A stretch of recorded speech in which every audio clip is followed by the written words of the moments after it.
Welcome to do station once again with another video. एक और video के साथ डॉक्टर ढूस के साथ खुश आमदेद। उम्मीद करता हूँ आप लोग बिल्कुल ठीक होंगे, एंजॉय कर रहे होंगे जी। तो आज का टॉपिक बहुत इंपॉर्टेंट है हमारा हेल्थ एंड सेफ्टी के हवाले से। आज हम रिस्क असेसमेंट क्या डिस्कस करेंगे, उसको प्रैक्टिकली कैसे कंडक्ट करते हैं वो सीखेंगे। तो मैंने कोशिश की है इसको जितना शॉर्ट कर सकूँ। कॉम्प्रिहेंसिव टॉपिक है तो वीडियो थोड़ी लेंथी है।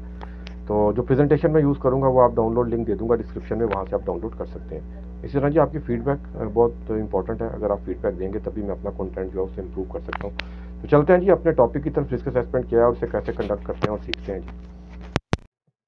जी। अब चलते हैं प्रेजेंटेशन की तरफ। आज डिस्कस करेंगे हम a practical approach to the risk assessment, assess and protect. Welcome to the welcome slide जी। ओवरव्यू करते हैं कि आज की वीडियो में क्या सीखेंगे। तो आज हम डिस्कस करेंगे रिस्क असेसमेंट क्या है और उसको कैसे कंडक्ट करते हैं। ऑक्यूपेशनल हेल्थ एंड सेफ्टी की डोमेन में जनाब risk assessment one of the most crucial and important जो टूल है, प्रोसेस है। इसकी अंडरस्टैंडिंग किसी भी प्रोफेशनल के लिए जो हेल्थ एंड सेफ्टी में इंटरेस्टेड है या काम कर रहा है उसके लिए बहुत इंपॉर्टेंट है। तो हम आज देखें, कोशिश करेंगे कि जी आपको बताएं कि इसके कौन कौन से प्रिंसिपल्स हैं, डेफिनेशन क्या है और किस तरीके से इसको स्टेप बाय स्टेप आप इंप्लीमेंट कर सकते हैं। चलिए जी, अब कुछ डेफिनेशंस को देखते हैं पहले जी। सबसे पहले तो मैं आपको ज़रा इसमें बताऊँगा कि रिस्क असेसमेंट के प्रोसेस में कुछ ऐसे प्रोसेसेस इन्वॉल्व हैं जो कि एसेंशियल हैं। तो आज मैं उन्हें स्किप करूँगा, उस इस वीडियो में मैं उनको ऐड नहीं करूँगा, उनको मैं फर्दर वीडियोज़ में एड्रेस करूँगा। तो ताकि जो हमारा टाइम है, अदरवाइज़ जो वीडियो की लेंथ है, टाइम है, वो बहुत ज़्यादा हो जाएगा। तो for example hierarchy of control या टाइप्स ऑफ कंट्रोल आप कह सकते हैं और टाइप्स ऑफ हैज़र्ड्स कह सकते हैं, ठीक है? तो ये चीज़ें मैं फर्दर फिर बाद में एड्रेस करूँगा।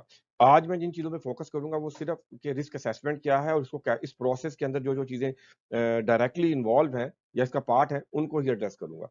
तो अब ये रिस्क असेसमेंट को अंडरस्टैंड करने के लिए आपको सबसे पहले कुछ बेसिक डेफिनिशंस हैं जिनकी अंडरस्टैंडिंग होना बहुत ज़रूरी है। अगर आप इन चीज़ों को अंडरस्टैंड नहीं कर सकते, फॉर एग्ज़ाम्पल हैज़र्ड और रिस्क के अंदर आप अच्छी अंडरस्टैंडिंग आपकी नहीं है, तो आपके लिए बहुत मुश्किल हो जाएगा कि आप अच्छे तरीके से रिस्क असेसमेंट को अंडरस्टैंड कर सकें और इम्प्लीमेंट कर सकें। तो जी हैज़र्ड से स्टार्ट करते हैं जी। What is the hazard? Hazard is any source of potential harm. अच्छा, ये सिचुएशन हो सकती है, कंडीशन हो सकती है, ऑब्जेक्ट हो सकता है। अब व्हाट डज़ इट मीन, क्या है जी ये? इसको अंडरस्टैंड करते हैं। तो सिचुएशन आप ऐसे कह सकते हैं जी, हैज़र्ड कोई भी ऐसी चीज़ है जो आपका नुकसान कर सकती है। अब ये सिचुएशन की फॉर्म में हो सकता है, ये कंडीशन की फॉर्म में हो सकता है और ये ऑब्जेक्टिव फॉर्म में हो सकता है। सिचुएशन की फॉर्म में क्या होता है जी, कोई ऐसी सिचुएशन है जिसको आप अवॉइड नहीं कर पा रहे। For example work at height है। अब आप चाहते हैं कि यार वर्क एट हाइट ना ही करना पड़े, नीचे से ही काम हो जाए। लेकिन अब सिचुएशन सर्कमस्टांसेस ऐसे हैं कि आप इसको अवॉइड नहीं कर सकते। तो अब in this case working at height is also a situation. तो अब ये एक हैज़र्ड है। देन कंडीशन क्या है जी, आपके पास जो है बारिश हो रही है, बाहर काम करना है, स्लिपरी फ्लोर है, ठीक है? तेज़ विंड चल रही है। तो ये सारी कंडीशंस हैं आपके पास, जो कि आपका नुकसान कर सकती हैं। देन आपके पास आ जाता है जी फिज़िकल ऑब्जेक्ट्स। तो फिज़िकल ऑब्जेक्ट क्या होता है जी? आप मूविंग ऑब्जेक्ट्स हो सकते हैं, शार्प ऑब्जेक्ट्स हो सकते हैं, व्हीकल्स हो सकती हैं, कोई भी ऐसी चीज़ जो फिज़िकली आपका हार्म कर सकती है। तो कोई भी ऐसी चीज़, अब वो सिचुएशन हो, कंडीशन हो या ऑब्जेक्ट हो, उसको आप हैज़र्ड कहते हैं। अब डिस्कस करते हैं रिस्क को। What is the risk? अब यहाँ पर ये बड़ा इंपॉर्टेंट है। बहुत से लोग जो हैं उनको ये हैज़र्ड और रिस्क में डिस्टिंग्विश करना थोड़ा मुश्किल हो जाता है। तो इनको शुरू में ही डिस्टिंग्विश करना, अच्छे से अंडरस्टैंड करना बहुत ज़रूरी है। अब रिस्क क्या है? अब रिस्क इज़ द लाइक्लीहुड और probability that a hazard will harm you if you are exposed to it, keeping the account of the potential severity. अच्छा जी, अब आप इसको अंडरस्टैंड ऐसे कर सकते हैं, बेसिकली इसको आपने हैज़र्ड से कन्फ्यूज़ नहीं करना। जो हैज़र्ड है वो एक फिजिकल एंटिटी है, ठीक है? जो आपका नुकसान करती है। और रिस्क क्या है? आप रिस्क को ऐसे समझ सकते हैं, risk is an emerging property of a hazard, okay? That tells you the probability या chances that hazard will trigger and harm you. And also it tells you that the amount of या severity of the loss. अब simple word में इसको क्या कहेंगे? तो risk एक hazard की प्रॉपर्टी है जो उससे इमर्ज करती है, जिसके अंदर 2 फैक्टर हैं। एक तो ये आपको ये बताती है कि जो हैज़र्ड है, इसके अंदर कितना पोटेंशियल या कितनी प्रोबेबिलिटी है कि ये आपका नुकसान करे, क्या चांसेज़ हैं कि ये आपका नुकसान करेगा। सेकंड आपको रिस्क ये बताता है कि ये जो हैज़र्ड है, ये अगर नुकसान करेगा तो आपका कितना नुकसान करेगा। अब इन दोनों के कॉम्बिनेशन को हम रिस्क कहते हैं। तो देन अब इसको दोबारा रीड करें बेसिकली, या आप सिंपली कह सकते हैं नाउ कि risk is the combination of likelihood and severity. Okay, तो ये है जी हमारा रिस्क। तो आप इसको कोशिश करें कि रिस्क को आप अच्छे से अंडरस्टैंड करें। अगर आपको अभी रिस्क की अंडरस्टैंडिंग नहीं है तो आप वीडियो स्टॉप कर सकते हैं, थोड़ा गूगल कर लें या कहीं और से देख लें। और आपको हैज़र्ड और रिस्क के बिटवीन अच्छा डिस्टिंग्विश होना चाहिए, क्लियर होना चाहिए कि दोनों क्या चीज़ें हैं। ले जी, नेक्स्ट चलते हैं जी, रिस्क असेसमेंट की डेफिनिशन वो क्या है जी? A systematic process to identify hazards, evaluate the associated risk and recommend the suitable control measures. अब रिस्क असेसमेंट क्या, अब हमने हैजर्ड को डिफाइन किया, रिस्क को डिफाइन किया। अब अगर सिंपल वर्ड में मैं रिस्क असेसमेंट के प्रोसेस को डिफाइन करूँ ना, तो आप एक बात आप ज़हन में बिठाएं कि देयर आर 3 थिंग्स जो आपने रिस्क असेसमेंट के प्रोसेस में कवर करनी है मिनिमम। अगर आप ये 3 चीजें कवर कर लें तो इस प्रोसेस को आप रिस्क असेसमेंट कहते हैं। कौन-कौन सी जी? नंबर 1, सबसे पहले आपने हैजर्ड्स आइडेंटिफाई करने हैं किसी भी एक्टिविटी के। तो अगर आप जब हैजर्ड्स को आइडेंटिफाई करते हैं, this is the first step. Second, आपने जो हैजर्ड्स आइडेंटिफाई किए हैं, अब आपने इनकी इमर्जिंग प्रॉपर्टी जिसको मैंने रिस्क बोला, उनको इवैल्यूएट करना है। यानी कि हर हैजर्ड के अगेंस्ट जो उसका रिस्क है, जो उसकी प्रॉपर्टी ऑफ हार्म है या पोटेंशियल ऑफ हार्म है, अब आपने उसकी इवैल्यूएशन करनी है। एंड आफ्टर दैट आपने ये इवैल्यूएशन करने के बाद सूटेबल कंट्रोल मेजर लगाने हैं, सजेस्ट करने हैं, ताकि ये आपका नुकसान ना कर सके, उस नुकसान को अवॉइड किया जा सके। तो नो आप इस डेफिनेशन को कंक्लूड करते हैं। तो रिस्क असेसमेंट की डेफिनेशन सिंपली क्या है जी? Risk assessment is a process of identifying hazards, evaluating the associated risk and then suggesting the suitable control measures. तो ये 3 चीजें अगर आप कवर कर लेते हैं तो इस प्रोसेस को आप सिंपली क्या कह सकते हैं? Risk assessment. ले जी, क्या पर्पस है जी इसका? इसका पर्पस है जी to ensure the health and safety और safety of the workplace everyone जी। क्या बेनिफिट्स हैं जी? इसके बहुत से बेनिफिट हैं। ये एक तो लीगल कंप्लायंस वगैरह आपकी पूरी कर देती है, हेल्थ एंड सेफ्टी इंप्रूव हो जाती है, हैजर्ड्स कंट्रोल हो जाते हैं, ठीक है? आपका एनवायरनमेंट बेहतर हो जाता है। अलें जी, अभी मैं देख रहा हूँ टाइम पहले ही काफ़ी लग गया, अभी सिर्फ डिफाइन किया है, तो मैं कोशिश करता हूँ थोड़ा तेज़ करूँ। आप कोई चीज़ में अगर उसको अंडरस्टैंड करना चाहते हैं, स्पीड की वजह से प्रॉब्लम आए, तो आप वीडियो रोककर या उसको बार-बार दोबारा सुन के भी आप उसको क्लियर कर सकते हैं। अब रिस्क असेसमेंट के प्रोसेस में जब मोस्ट इंपोर्टेंट थिंग जो आपने पहले से करनी है, वो है ये आपने मेक श्योर करना है कि जो आपकी रिस्क असेसमेंट है, वो सूटेबल भी है और सफिशिएंट भी है। अब सूटेबल और सफिशिएंट क्या होती है? अब रिस्क असेसमेंट का प्रोसेस आप जिस एक्टिविटी पे भी इंप्लीमेंट कर रहे हैं उससे रेलिवेंट होना चाहिए। आपने कॉपी पेस्ट नहीं कर देना। ठीक हो गया? नंबर 1 वो स्पेसिफिक टू द जो एक्टिविटी है उससे रेलिवेंट हो और स्पेसिफिक हो। सेकंडली आप उसको टेलर कर सकें। For example in the future या कुछ अरसे बाद कुछ चेंज आती है, तो वो उसको भी अकोमोडेट कर सके रादर देन आपको नए सिरे से दोबारा पूरा प्रोसेस रिस्क असेसमेंट का करना पड़ सके। तो इसको आप सूटेबल कहते हैं। ये डायनामिक नेचर में भी आता है, इसको हम बाद में डिस्कस करेंगे। अब सफिशिएंट का क्या मतलब है? अब सफिशिएंट का मतलब ये है कि आपने जो रिस्क असेसमेंट की है वो इस तरह इतनी उसकी जो एडुकेसी है या उसकी इफेक्टिवनेस है वो इस लेवल की हो कि आपके जितने ऑल ऑफ द जो हैजर्ड्स हैं, आप उनको so far as reasonably practicable level तक आप रिड्यूस कर दें। यानी कि आपके रिस्क जितने भी थे वो सारे आपने रिड्यूस कर दिए इस लेवल तक कि अब आपके वर्कर सेफली काम कर सकते हैं। तो अगर ये 2 चीजें आप अचीव कर लेते हैं तो ऐसी रिस्क असेसमेंट को आप क्या कहते हैं? Suitable and sufficient. ले जी, अब हम नेक्स्ट स्टेप पे चलते हैं। अब नेक्स्ट स्टेप क्या है जी? आप रिस्क असेसमेंट प्रोसेस स्टार्ट करने से पहले आपने क्या तैयारी करनी है, मैं ब्रीफली जल्दी से उसको बता देता हूँ। फर्स्ट ऑफ ऑल जी, आपने अपना स्कोप डिफाइन करना है कि आपने कौन से एरियाज और कौन सी एक्टिविटीज या प्रोसेसेस को इस सिंगल रिस्क असेसमेंट में कवर करना है। देन आपके पास इंफॉर्मेशन होनी चाहिए कि वहां पर कौन से प्लांट है, इक्विपमेंट है, मशीनरी है, वर्कर की टाइप क्या है, कितने वर्कर हैं, ठीक है? उसके अलावा जो इक्विपमेंट वगैरह यूज हो रहे हैं उसके जो आपको हेल्पिंग डॉक्यूमेंट्स हो सकते हैं, इंसिडेंट रिपोर्ट्स हो सकती हैं, इंस्पेक्शन रिपोर्ट्स हो सकती हैं, मैन्युफैक्चरर्स डेटा शीट्स हो सकती हैं। ये सारी चीज़ें आपने इकट्ठी करके उनको अच्छे से पहले स्टडी कर लेना है, ताकि आपको अच्छा आइडिया हो जाए। उसके बाद जो आपने टीम बनानी है वो कॉम्पिटेंट होनी चाहिए और सेकंडली जो आपका लेवल ऑफ रिस्क असेसमेंट है वो डिपेंड करता है कि कॉम्प्लेक्सिटी ऑफ द प्रोसेस क्या है। तो उस हिसाब से आपकी टीम में हो सकता है मैनेजमेंट के लोग भी इन्वॉल्व हों, इंजीनियर्स हों, फोरमैन हों, वर्कर हों, तो ये सारी चीज़ें आपने पहले से करनी है। देन एग्जीक्यूशन से पहले आपने बिफोर अच्छा वक़्त पहले यानी कि आपने कुछ अच्छा टाइम देना है, काफ़ी पहले से ही लोगों को कम्युनिकेट कर देना है कि जनाब ऑन दैट डेट या ऑन दैट टाइम हम जो है रिस्क असेसमेंट करने जा रहे हैं, ताकि सारे स्टेक होल्डर जो हैं वो अपनी भी तैयारी कर लें और वो पहले से रेडी हों। देन जी आपने रिसोर्सेज़ देने हैं और आपने मेक श्योर करना है कि रिस्क असेसमेंट के प्रोसेस के लिए जो रिक्वायर्ड रिसोर्सेज़ हैं वो ह्यूमन रिसोर्सेज़ हो सकते हैं, फाइनेंशियल हो सकते हैं, इक्विपमेंट वगैरह, प्रिंटर वगैरह, कागज़, पेपर सब चीज़ें आपने प्रोवाइड करनी है। ले जी, अब आ जाते हैं the itself process of risk assessment, इसके स्टेप देखते हैं जी। बेसिकली रिस्क असेसमेंट के जो जनरली एक्सेप्टेड ग्लोबली बल्कि आप कह सकते हैं एक्सेप्टेड जो स्टेप्स हैं वो 5 हैं। आइडेंटिफिकेशन ऑफ द हैज़र्ड आ जाता है, second who might be harmed आ जाता है, उसके बाद evaluation of the risk and control measures आ जाते हैं, उसके बाद आप फाइंडिंग्स को रिकॉर्ड द फाइंडिंग्स आ जाता है और लास्ट में रिव्यू आ जाता है। ले जी, अब हम चलते हैं इन स्टेप्स को एक्सप्लेन करते हैं। सबसे पहले आइडेंटिफिकेशन ऑफ द हैज़र्ड। इसमें आपने तमाम पोटेंशियल आपका टारगेट क्या है जी, गोल क्या है कि आपने तमाम पोटेंशियल हैज़र्ड आइडेंटिफाई करने हैं। कैसे कर सकते हैं जी? स्पॉन्टेनियस टेक्निक यूज़ कर सकते हैं या स्ट्रक्चर्ड अप्रोच यूज़ कर सकते हैं। अब स्पॉन्टेनियस टेक्निक क्या है जी? ये स्पॉन्टेनियस टेक्निक से मुराद ये है कि जी आपकी सिंपल सी एक एक्टिविटी है छोटी सी, ठीक है? और या आपकी छोटी सी एक शॉप है, आपने वहाँ रिस्क असेसमेंट करनी है तो आप फिजिकली वहाँ चले जाते हैं, चीज़ों को अपनी आँखों से ऑब्जर्वेशंस ले लेते हैं, जो नॉलेज कॉमन इंडस्ट्रियल या जो नॉलेज आपके ब्रेन में है, दिमाग में है, उसी को यूज़ करते हुए आप सीधा रिस्क असेसमेंट का जो फॉर्म है, टेम्पलेट है, उस पे लिख लेते हैं जी हैज़र्ड ए ढूँढ लिया, इसकी ये रेटिंग है और ये जनाब उसके कंट्रोल मेजर्स हैं। ठीक है? इसको आप अनस्ट्रक्चर्ड कह सकते हैं, इसमें आप लोगों से मशवरा कर सकते हैं, आइडिया ले सकते हैं, ब्रेनस्टॉर्मिंग कर सकते हैं। देन आ जाती है जी स्ट्रक्चर टेक्निक। अब स्ट्रक्चर टेक्निक क्या होती है जिसके अंदर आप कोई मेथड जो प्री डेवलप्ड है, साइंटिफिक मेथड है उसको यूज़ करते हैं। उसमें कौन-कौन से मैं चंद एक दे रहा हूँ आपको, एक हैज़र्ड एंड प्रोबेबिलिटी है, फेलियर मोड एनालिसिस है, व्हाट इफ एनालिसिस है, जेएसए है, टास्क एनालिसिस है, चेकलिस्ट है और भी बहुत सारे हैं। अब मैं आपको जल्दी से इनको बताता हूँ ये काम कैसे करते हैं। अब for example hazard and operability studies ये क्या है? ये बेसिकली आपकी जो प्रोसेस की इंडस्ट्री है या जो पावर जनरेशन की इंडस्ट्रीज है यहाँ पर यूज़ होता है। इसमें क्या करते हैं आप? बेसिकली ये फोकस करता है, ये प्रोबेबिलिटी निकालता है कि आपके पास एक प्रोसेस काम कर रहा है। उस प्रोसेस के अंदर जो क्या प्रोबेबिलिटी है कि ये फेल कर सकता है और किन सर्कमस्टांसेस में फेल होगा। अब आपने उस प्रोसेस की फेलियर की जो प्रोबेबिलिटीज है उनको आइडेंटिफाई करना है और फिर अकॉर्डिंगली आपने उनके कंट्रोल वगैरह मेजर करनी है। नेक्स्ट आता है जी failure mode and effects analysis. अब ये क्या है? अब फेलियर मोड इफेक्ट जो है ये आमतौर पर मैन्युफैक्चरिंग इंडस्ट्री जहां पर आपके रोबोटिक्स वगैरह चल रहे हैं वहां बहुत कॉमन है। इसके अंदर आप क्या करते हैं? आप ये आइडेंटिफाई करते हैं कि आपकी कोई एक प्रोसेस है उसके अंदर कौन सा एलिमेंट है जो फेल हो सकता है। पिछले में आपने देखा था क्या प्रोबेबिलिटी है कि कोई फेलियर आएगा। यहाँ पर आप देखते हैं कि जनाब क्या कौन-सा प्रोसेस है जो इटसेल्फ फेल हो सकता है उसकी, ठीक है? आप वो सारे आइडेंटिफाई कर लेते हैं प्रोसेस के एलिमेंट जो कि फेल कर सकते हैं, फिर अकॉर्डिंगली उनके आप कंट्रोल लगा देते हैं।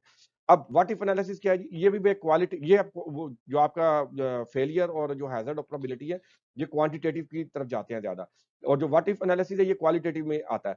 व्हाट इफ एनालिसिस क्या है जी? ये ब्रेनस्टॉर्मिंग टेक्निक्स हैं जी। आप इस तरह के जनाब आपके पास एक एक्टिविटी है, आप उसके एक्सपर्ट वगैरह जो हैं वो बैठ जाते हैं, रेलेवेंट जो लोग हैं सीनियर बैठ जाते हैं, ब्रेनस्टॉर्मिंग करते हैं कि अगर सिचुएशन सिनेरियो डेवलप करते हैं कि इस सिनेरियो में अगर ऐसे हो जाएगा तो इससे क्या नुकसान हो सकता है, ऐसे हो जाए तो क्या नुकसान हो जाता है और उसकी बेस पे आप क्या करते हैं अपने हैज़र्ड्स वगैरह रिस्क असेसमेंट को कंडक्ट करते हैं। देन जी जेएसए की टेक्निक है वो आप यूज़ कर सकते हैं, टास्क एनालिसिस कर सकते हैं और चेकलिस्ट वगैरह यूज़ कर सकते हैं। जनरली आप जो न्यू लोग हैं उनको मैं आप जब रिस्क असेसमेंट करते हैं तो आप क्या यूज़ कर रहे होते हैं सिंपली आपकी जो इंस्पेक्शंस होती हैं आप उनको देख लेते हो, आप इंसिडेंट वगैरह देख लेते हो, आप एक्टिविटी को इटसेल्फ देख लेते हो, तो ये चीज़ें आप उसमें यूज़ करके रिस्क असेसमेंट कर सकते हो। नेक्स्ट जी कौन से रिसोर्सेज़ आपके पास काम आ सकते हैं जी, इसमें आप रेलेवेंट डॉक्यूमेंट्स आ सकते हैं, प्रीवियस रिकॉर्ड्स आ सकते हैं, इंसिडेंट एक्सीडेंट रिकॉर्ड्स आ सकते हैं, इंस्पेक्शंस आ सकती हैं और इस किस्म के आपकी जो मैन्युफैक्चरर डेटा शीट्स हैं वो आ सकती हैं, केमिकल्स के जो मटीरियल डेटा सेफ्टी शीट्स होती हैं वो काम आ सकती हैं, प्रोसीजर्स आ सकते हैं, इस तरह की चीज़ें आप इसमें यूज़ कर सकते हैं।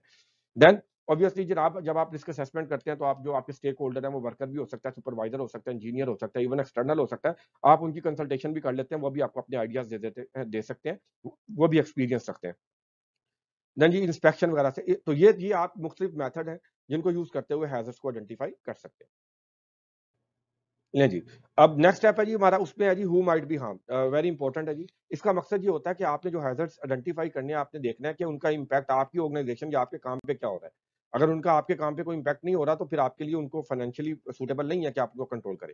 अब इसमें क्या आता है जी, आपने देखना है कि जो हैज़र्ड आपने आइडेंटिफाई किए हैं, उसमें कौन-कौन से जो आपके लोग हैं या इक्विपमेंट है या प्रोसेस है, क्या चीज़ है जो हार्म हो रही है? वर्कर हो सकता है, मैनेजर हो सकता है, इंजीनियर हो सकता है, क्लाइंट हो सकता है, पब्लिक हो सकती है, एनवायरनमेंट हो सकता है, प्रॉपर्टी इटसेल्फ, एनीथिंग। तो ये आपने आइडेंटिफाई करना है कि ये जो हैज़र्ड है इसका नुकसान किसको हो रहा है। सेकंडली आपने ये देखना है उसके अंदर कि वो जो नुकसान का लेवल है वो क्या हो सकता है, वो या हाई हो सकता है या मीडियम हो सकता है या लो हो सकता है। ले जी, अब नेक्स्ट स्टेप जो है जी बड़ा ट्रिकी सा, ये थोड़ा ट्रिकी है, तो मैं भी इसको वन गो में जाने की कोशिश करूँगा, टाइम बचाऊँगा। तो आपने कोशिश करनी है अच्छे से अंडरस्टैंड कर लें। ले जी, अब हम द ट्रिकी पार्ट होता है जो रिस्क असेसमेंट का, वो ये है कि इवैल्यूएशन ऑफ द रिस्क कैसे हो? ये प्रैक्टिकेबल होनी चाहिए, प्रिसाइज़ होनी चाहिए। अगर आप ये नहीं अच्छे से कर पाएँगे तो आपकी रिस्क असेसमेंट जो है वो फेल हो जाएगी। ले जी, कैसे करेंगे जी इसको? तो हमने डिफाइन किया था जो रिस्क होता है, रिस्क को डिफाइन किया था, what is the risk? Risk basically emerging property है हैज़र्ड की, जो आपको ये बताती है कि किसी हैज़र्ड की क्या प्रोबेबिलिटी है कि वो ट्रिगर करेगा और आपका नुकसान करेगा, एक थिंग। दूसरी चीज़ वो ये बताता है कि जब वो नुकसान करेगा तो उस नुकसान की अमाउंट कितनी होगी। तो अब जब आपने रिस्क को रेट करना है या इवैल्यूएट करना है, तो आपने ये दोनों फैक्टरों को रेट करना है पहले, इवैल्यूएट करना है। तो सबसे पहले आप क्या करते हैं? आप जो आपकी लाइक्लीहुड है उसको इवैल्यूएट करते हैं। आप बताते हैं यार या तो आपकी लाइक्लीहुड जो है कि आपका हैज़र्ड ट्रिगर करेगा, वो लो हो सकती है या मीडियम हो सकती है या हाई हो सकती है। इसी तरह आपका कॉन्सिक्वेंस या नुकसान की जो अमाउंट है, वो भी या लो लेवल की हो सकती है या मीडियम लेवल की हो सकती है या हाई लेवल की हो सकती है। आप इन दोनों चीज़ों को जब इवैल्यूएट करते हैं तो फिर इनका प्रोडक्ट लेते हैं उस प्रोडक्ट से को आप क्या कहते हैं, रिस्क रेटिंग है। अब यहाँ पर हम क्या करते हैं, अब अगर इसी तरीके से अगर हम अपनी जो लाइक्लीहुड और जो कॉन्सिक्वेंसेज है, अगर इसको लो मीडियम हाई में रिप्रेजेंट करें, तो हमारा जो रिस्क की रिप्रेजेंटेशन है वो भी लो मीडियम हाई में ही होती है। वो हम कहते हैं जी ये रिस्क अब हाई है, ये रिस्क लो है, ये मीडियम है। अब हम क्या करते हैं कि हम नंबर टेक्निक नंबर यूज करते हैं। हम इसकी रिप्रेजेंटेशन बजाय इसके कि लो मीडियम हाई में करें, हम नंबर से करते हैं। उसकी क्या वजह है जी, नंबर वन आपको प्रिसीजन मिल जाती है, क्लैरिटी मिल जाती है और आपकी कंसिस्टेंसी आ जाती है और ग्रैनुलैरिटी आ जाती है। आपको पता चल जाता है फर्क। अब मैं एक्सप्लेन करता हूँ ये सारी चीजें क्या है। जब देखें, अब आपने जब कहा कि दो है आपके पास, दो रिस्क है, आप कहते हैं यार दोनों रिस्क हाई है, तो एक बंदा, आप उसको नहीं आइडिया हो सकेगा कि यार ये कौन सा कितना हाई है, क्या फर्क है दोनों में। लेकिन आप उसको कहते हैं यार एक दो रिस्क है मेरे पास, एक की वैल्यू 10 है और दूसरे की 12 है। अब जब आपने ये बात की तो वो प्रिसाइजली अंडरस्टैंड कर सकता है कि यार कौन सा ज्यादा हाई है। और सेकेंडली उसको क्लियर हो गया। और आल्सो आपको ये भी पता चल गया, कंसिस्टेंसी भी आ गई इसमें कि आपके सारे हैजर्ड जो होंगे, अब जितने भी आगे आएंगे, आप उन सब को इस तरीके से अच्छे से अंडरस्टैंड कर सकते हैं। देन आपको आल्सो ये भी पता चल गया कि किस रिस्क जो दो रिस्क थे, उनमें जो डिस्टिंक्शन है, जो डिफरेंस है, वो कितना है। तो अब कैसे करते हैं जी ये देखें जी, मैं आपको एक चार्ट बनाया मैंने छोटा सा। अब मैंने आपको बताया था या तो आपकी लाइक्लीहुड जो है वो लो हो सकती है, या मीडियम हो सकती है, या हाई हो सकती है। अब हम क्या करते हैं, हम 5/5 का मैट्रिक्स रेटिंग देते हैं। 1 से लेके 5 तक रेटिंग देते हैं, लाइक्लीहुड को भी और कॉन्सिक्वेंस को भी। अब फॉर एग्जांपल, अगर आपकी जो लाइक्लीहुड है वो वेरी अनलाइकली है, यानी कि उसके चांसेस ही नहीं है, तो आप उसको 1 रेटिंग दे देंगे, कहेंगे ये वेरी लो है। देन सेकंडली, अगर आपकी वो अभी भी अनलाइकली है, यानी कि उसके चांसेस बहुत कम है, ठीक है, तो आप उसको 2 रेटिंग दे देंगे, उसको आप कहेंगे जी हमारी लाइक्लीहुड जो लो है। सिमिलरली, अगर वो उसके चांसेस थोड़े से हैं, मॉडरेट है, तो आप उसको 3 रेटिंग दे देंगे। अगर उस चांसेस हैं, लाइकली थोड़ा ज्यादा चांसेस हैं होने के, तो आप उसको 4 रेटिंग दे देंगे। और अगर आपकी जो लाइक्लीहुड के चांसेस है वो कंफर्म है कि यार ये तो होके ही रहेगा, ठीक है, तो फिर आप उसको 5 रेटिंग दे देंगे। इसी तरह स्वेरिटी में, अगर आपकी स्वेरिटी का लेवल बिल्कुल यानी कि ना होने के बराबर, कोई फर्क ही नहीं पड़ता, तो आप उसको 1 दे देंगे। माइनर है तो 2 दे देंगे, मॉडरेट है तो 3 दे देंगे, अगर मेजर नुकसान हो सकता है तो 4 दे देंगे, और अगर कैटास्ट्रोफिक या फैटेलिटी हो सकती है तो फिर आप इनको 5 की वैल्यू दे देंगे। अब जब रिस्क को आपने इवैल्यूएट करना है, तो अब आपने इन दोनों को लाइक्लीहुड को और कॉन्सिक्वेंस को रेटिंग दे दी। अब इस रेटिंग के प्रोडक्ट से आप रिस्क निकाल सकते हैं। तो क्या है जी ना, रिस्क का फार्मूला सिंपल। तो रिस्क प्रायोरिटी नंबर, इसको प्रायोरिटी नंबर भी कहते हैं और क्वांटिफिकेशन भी कहते हैं। ये क्वालिटेटिव के अंदर रहते हुए है।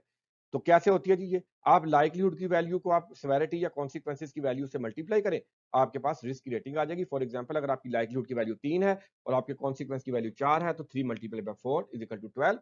तो रिस्क की जो आपकी रेटिंग निकली वो 4 निकली।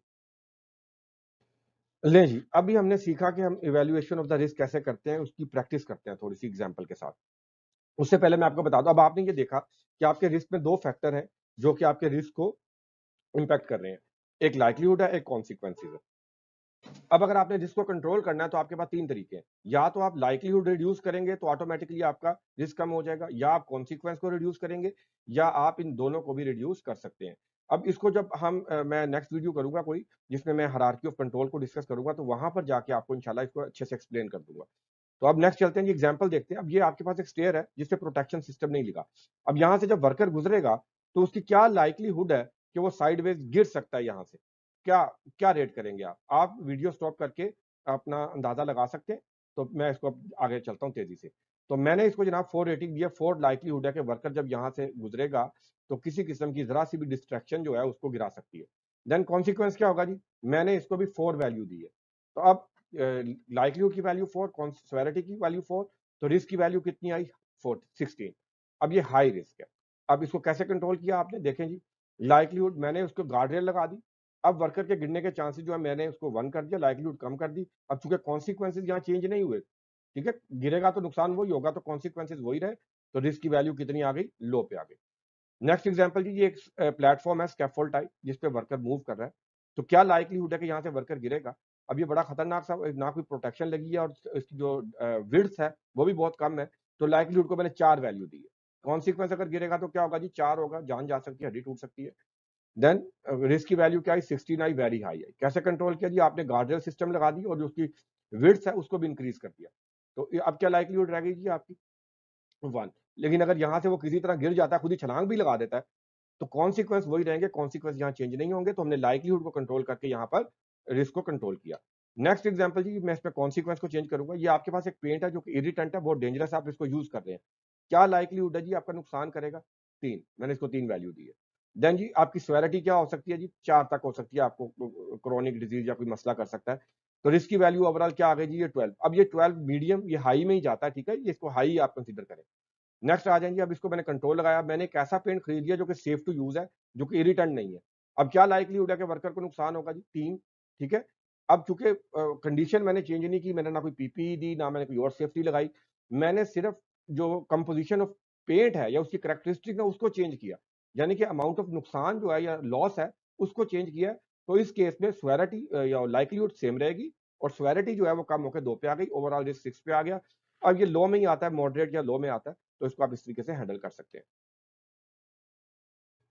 ले जी, आपने बड़े अच्छे से अंडरस्टैंड किया अभी कि रिस्क की वैल्यूएशन कैसे करते हैं। बेसिकली आप लाइक्लीहुड की वैल्यूएशन करते हैं, फिर कॉन्सिक्वेंस की करते हैं, और फिर उसकी प्रोडक्ट को आप रिस्क कहते हैं। अब इस प्रोसेस को आप रिस्क स्कोरिंग भी कहते हैं। अब रिस्क स्कोरिंग में आपने लाइक्लीहुड की वैल्यू लिख ली, कॉन्सिक्वेंस की लिख ली, रिस्क की लिख ली। अब क्या बेनिफिट है इसके जी? क्या नंबर रिप्रेजेंटेशन हुई आपकी, आपकी प्रिसीजन आ गई, कंसिस्टेंसी आ गई, उसके साथ साथ आपकी रिस्क की प्रायोरिटाइजेशन भी आ गई कि कौन सा रिस्क किस लेवल पे खड़ा है। अब अगर इस नंबर को इसी फिनोमेना को आप जो है अगर ग्राफिकली इस तरह से मैट्रिक्स की शक्ल में शो कर देंगे, तो इसको आप रिस्क मैट्रिक्स कहते हैं। अब आपने क्या किया, उसी रिस्क स्कोरिंग को आपने एक्स एक्सिस पे आप लाइक्लीहुड लिख दी, वाई एक्सिस पे आपने कॉन्सिक्वेंसेस लिख लिए, और जोन सा सेल जहां पर उनकी प्रोडक्ट बन रही है उसको आपने वैल्यू ऑफ रिस्क से रिप्रेजेंट कर दिया। फॉर एग्जाम्पल, अगर आपकी जो लाइक्लीहुड है वो भी 2 है, और आपकी जो कॉन्सिक्वेंस है वो भी 2 है, तो जो आपका रिस्क का बॉक्स बन रहा है उसकी वैल्यू 4 बन रही है, जो कि रिस्क रेटिंग है। उसके बाद आपने क्या किया, अब इस रेटिंग, जो रिस्क की रेटिंग आई है, इसकी बुनियाद पर आपने इसको कलर कर दिया। फॉर एग्जाम्पल 1 to 6 आपने ग्रीन कर दिया, इससे अब 12 तक येलो कर दिया, और उससे अब आपने 25 तक जो है उसको रेड कर दिया। तो ग्रीन वाले लो, जो आपका रिस्क लेवल है लो है, येलो वाले मॉडरेट या मीडियम है, और रेड वाले जो हैं वो आपके हाई में आ जाते हैं। अब इसको फर्दर अंडरस्टैंड करने के लिए वो कहता है जी, अगर आपकी जो रिस्क की वैल्यू है वो 1 to 2 आती है तो कुछ नए एक्शन की रिक्वायरमेंट नहीं है, एवरीथिंग इज ओके। अगर आपकी जो रिस्क की वैल्यू है वो 3 to 6 आती है, everything is okay, just keep monitor करते रहें ताकि चीजें बिगड़ ना जाए। अगर इसकी वैल्यू जो आप मीडियम में आती है, 8 to 12 आती है, तो आपको फर्दर एक्शन लेना चाहिए ताकि आप अपने रिस्क को कंट्रोल डाउन करके 6 से नीचे ले आए। देन अगर इसकी जो वैल्यू है वो 15 to 16 आ जाती है, अर्जेंट एक्शन जो है वो रिक्वायर्ड है, आप इमीडिएटली काम को स्टॉप कर दें, एक्शन लें, इसको मीडियम में लाएं या लो में लाएं, फिर काम स्टार्ट करें। और सेम जो है वो आपका 20 to 25 रिस्क है, वो तो बिल्कुल ही आपने इमीडिएटली स्टॉप कर देना है, और जब तक आप इसको रिड्यूस करके नीचे नहीं ले आते तब तक काम जारी नहीं रखना। तो मेरा ख्याल है आपको इस स्टेप की अच्छे से समझ आई होगी, ठीक है? अगर नहीं आई तो आप इसको दोबारा सुन सकते हैं, तो ताकि आपको अच्छे से इसकी अंडरस्टैंडिंग हो जाए। लें जी, अभी नेक्स्ट स्टेप पे आ गए, टाइम हमारा पहले ही काफ़ी लग गया, तो मैं इसको बिल्कुल तेज़ी से आगे चलता हूँ जी। अब रिकॉर्ड द फाइंडिंग, अभी तक आपने रिस्क असेसमेंट के प्रोसेस में जो कुछ किया, वो सब कुछ नोट डाउन कर लें। क्या किया जी? आपने हैज़र्ड आइडेंटिफाई किया, लिख लें, एस्टिमेशन ऑफ रिस्क की लिख लें, आपने इवैल्यूएशन ऑफ द रिस्क की वो भी लिख लें, कंट्रोल मेजर बताए वो भी लिख लें, कौन रिस्पॉन्सिबल पर्सन है, किसने क्या काम करना है वो लिख लें, रिस्क असेसमेंट का टाइम, डेट लिख लें, इसकी वैलिडिटी लिख लें। उसके बाद आपने जो कंप्लायंस रिक्वायरमेंट्स मीट की इसमें, वो भी लिख लें। और उसके बाद नेक्स्ट रिव्यू कब करना है या फॉलो अप कब करना है, इन चीज़ों को चेक करने के लिए, ये सारी चीज़ें आप इस रिस्क असेसमेंट में लिख लें। ले जी, नेक्स्ट जी स्टेप है, आपने वो रिकॉर्ड द फाइंडिंग कर ली, उसके बाद आपने रिस्क असेसमेंट का रिव्यू का स्टेप है। अब रिव्यू का जो स्टेप है, इसका बेसिक मकसद क्या होता है? आपने ये देखना होता है कि चीज़ें जो आपने की हैं वो इफेक्टिव है, एक्यूरेट है, रेलेवेंट है, कोई इंप्रूवमेंट की गुंजाइश तो नहीं। अगर कोई इंप्रूवमेंट की गुंजाइश है तो कैसे करनी है, किसी का कोई फीडबैक तो नहीं, किसी को कोई कंसर्न इश्यू तो नहीं। अगर किसी को कंसर्न स्टेक होल्डर में से इश्यूज हैं तो आप उनको एड्रेस करेंगे। अब ये स्केजुअल हो सकता है, 6 महीने बाद आपने सोचा था, साल बाद सोचा था, या सिचुएशनल हो सकता है। अगर कोई चेंज आ जाए तो उसके नतीजे में भी आपको करना पड़ेगा, इंसिडेंट हो गया, प्रोसेस चेंज हो गया, टेक्नोलॉजी नहीं आ गई, स्टैंडर्ड बदल गया, सो ऑन, ठीक है? तो किसी भी सूरत में जब भी आपकी कोई चेंज आएगी तब भी आप अपनी रिस्क असेसमेंट को क्या कर लेंगे, रिव्यू कर लेंगे। ले जी, हमने बहुत अच्छे तरीके से, उम्मीद करता हूँ आपने अंडरस्टैंड किया रिस्क असेसमेंट को। ये एक सिंपल टेम्पलेट मैंने गूगल से ही लिया, आप इसे ऐसा बना सकते हैं। मेरा ख्याल था कि कॉम्प्रिहेंसिव एग्जांपल से इसको एक्सप्लेन कर दूंगा ताकि आपकी अच्छी अंडरस्टैंडिंग हो जाए। टाइम बहुत ज्यादा हो गया, तो एक ब्रीफ छोटी सी एग्जांपल से इसको देखते हैं। तो लेट्स जी, हम देखते हैं, इंप्लीमेंट करते हैं रिस्क असेसमेंट को स्कैफोल्डिंग वर्क पे। 10 फीट हाई की हमारे पास एक स्कैफोल्ड है, वर्क एट हाइट कर रहे हैं। तो देखते हैं जी क्या हैजर्ड होंगे। सबसे पहले हैजर्ड आइडेंटिफाई करें। फॉल ऑफ अ वर्कर हो सकता है, मटेरियल फॉल कर सकता है, कोलैप्स कर सकती है स्कैफोल्ड, इलेक्ट्रिकल हैजर्ड हो सकता है, वेदर कंडीशन हो सकती है। तो किसको नुकसान कर सकता है जी? स्कैफोल्ड बनाने वाले को, काम करने वाले वर्कर को, नीचे गुजरने वाला कोई भी शख्स, पब्लिक हो सकती है, वर्कर, इंजीनियर, कोई भी हो सकता है।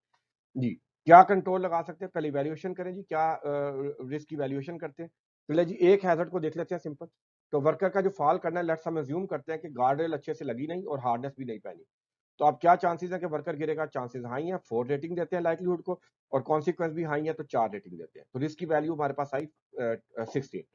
अब कंट्रोल लगाएं जी। कंट्रोल लगाते हैं, गार्ड सिस्टम इंस्टॉल करते हैं, थर्ड पार्टी से इंस्पेक्ट करवाते हैं सारे स्कैफोल्डिंग मटेरियल को, वर्कर को हार्नेस पीपी प्रोवाइड करते हैं, और उसके बाद जो वो हमारा इरेक्टर है बनाने वाला, मेक श्योर करते हैं वो सर्टिफाइड और काम को जानता है। तो अब जो नई स्कैफोल्ड हमने इरेक्ट की है, तो क्या चांसेस है यहाँ से वर्कर गिरेगा? बहुत कम है, एक लाइक्लीहुड रह गई है। और कॉन्सिक्वेंस 4, तो रिस्क की वैल्यू कहाँ पर आ गई? 4 पर आ गई। तो इस तरीके से आप बाकी हैजर्ड्स की भी वैल्यूएशन कर सकते हैं।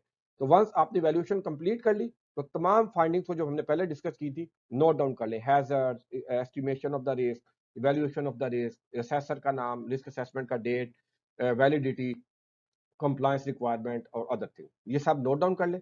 और उसके बाद लास्ट में आपने फिर इसको रिव्यू करना है। रिव्यू आपका स्केजुअल हो सकता है एनुअल, 6 मंथ के बाद, या किसी भी चेंज, इंसिडेंट, इक्विपमेंट चेंज, या लेजिस्लेशन चेंज, कंप्लायंस की रिक्वायरमेंट नहीं आ गई, तो अगर कोई भी चेंज आती है तो उसके बाद भी आपने अपने रिस्क असेसमेंट को रिव्यू करना है।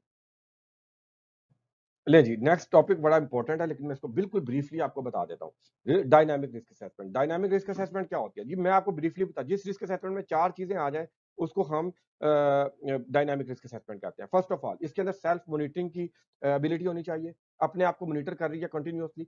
और सेकेंडली, सेल्फ असेसमेंट होनी चाहिए, वो जो मॉनिटरिंग से डेटा आप ले रहे हैं उसकी बेस पे आपको पता होना चाहिए कि आपकी रिस्क असेसमेंट कैसा परफॉर्म कर रही है। थर्ड, आपकी जो रिस्क असेसमेंट ये फ्लेक्सिबल होनी चाहिए। अगर इसके अंदर कोई भी चेंज आती है, प्रोसेस में आती है, कोई नई चीज आती है, लेजिस्लेशन चेंज हो गई, एनी चेंज आई, तो इसके अंदर ये फ्लेक्सिबिलिटी होनी चाहिए कि उसको इसी रिस्क असेसमेंट में आप ऐड कर सके, रादर देन कि आप नई रिस्क असेसमेंट करें। Then last one very important, कि जो भी आपके नए हैजर्ड अगर आइडेंटिफाई होते हैं, तो उनको भी ये इनकॉर्पोरेट कर सके, इसके अंदर अपने अंदर ऐड कर सके। तो अगर आपकी रिस्क असेसमेंट डायनामिक होगी, तो फिर आपकी ये रेलिवेंट भी रहेगी, इफेक्टिव भी रहेगी, और जो आपकी चेंजेस आ रही हैं उसके साथ अलाइंड भी रहेगी। ले जी, हमने रिस्क असेसमेंट का पूरा प्रोसेस देखा, कंक्लूड करते हैं जल्दी से। हमने आइडेंटिफिकेशन ऑफ द हैजर्ड देखा, इसमें हम हैजर्ड की आइडेंटिफिकेशन करते हैं, एस्टिमेशन करते हैं, देन हम इवैल्यूएट करते हैं लाइक्लीहुड और कॉन्सिक्वेंसेस की बेस पे कि रिस्क को। उसके बाद हम रिव्यू और अपडेट करते हैं। हमारी risk assessment suitable and sufficient होनी चाहिए, जो हम रेलिवेंट होनी चाहिए और कवर करे तमाम रिस्क जो है उनको रिड्यूस करके रीजनेबली प्रैक्टिकेबल लेवल तक ले आए, और डायनामिक इन नेचर होनी चाहिए ताकि विद द चेंजेस जो है ये भी अपने आप को मॉडिफाई करती रहे। That's it. Thank you for watching. Short video करनी थी, काफ़ी लेंथी हो गई। कुछ हेल्पफुल लगे तो काइंडली लाइक करें, सब्सक्राइब कर लें। स्टे सेफ एंड हेल्दी जी। बहुत शुक्रिया आपके देखने का। तो अंटिल नेक्स्ट वीडियो मिलते हैं फिर दोबारा से इंशाल्लाह। Thank you very much.